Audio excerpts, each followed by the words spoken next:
Deux Chroniques, chapitre 8. Au bout de 20 ans, pendant lesquels Salomon bâtit la maison de l'Éternel et sa propre maison, il reconstruisit les villes que lui donna Huram et y établit des enfants d'Israël.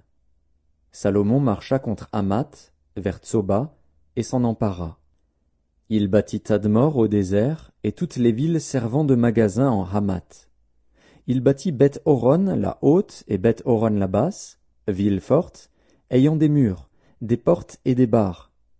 Baalat et toutes les villes servant de magasins et lui appartenant, toutes les villes pour les chars, les villes pour la cavalerie, et tout ce qu'il plut à Salomon de bâtir à Jérusalem, au Liban, et dans tout le pays dont il était le souverain.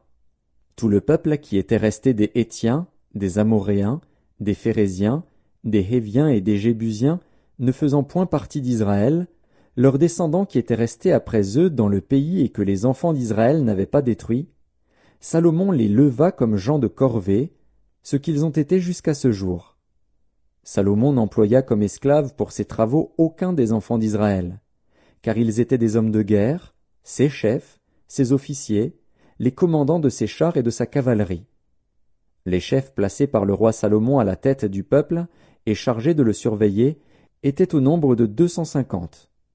Salomon fit monter la fille de Pharaon de la cité de David dans la maison qu'il lui avait bâtie, car il dit « Ma femme n'habitera pas dans la maison de David, roi d'Israël, parce que les lieux où est entrée l'arche de l'Éternel sont saints. » Alors Salomon offrit des holocaustes à l'Éternel sur l'autel de l'Éternel, qu'il avait construit devant le portique. Il offrait ce qui était prescrit par Moïse pour chaque jour, pour les sabbats, pour les nouvelles lunes et pour les fêtes, 3 fois l'année, à la fête des pains sans levain, à la fête des semaines et à la fête des tabernacles. Il établit dans leurs fonctions, telles que les avait réglées David, son père, les classes des sacrificateurs selon leur office, les Lévites selon leur charge, consistant à célébrer l'Éternel et à faire jour par jour le service en présence des sacrificateurs, et les portiers distribués à chaque porte d'après leur classe.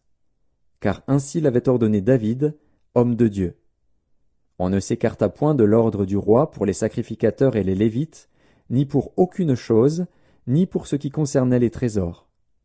Ainsi fut dirigée toute l'œuvre de Salomon, jusqu'au jour où la maison de l'Éternel fut fondée et jusqu'à celui où elle fut terminée. La maison de l'Éternel fut donc achevée.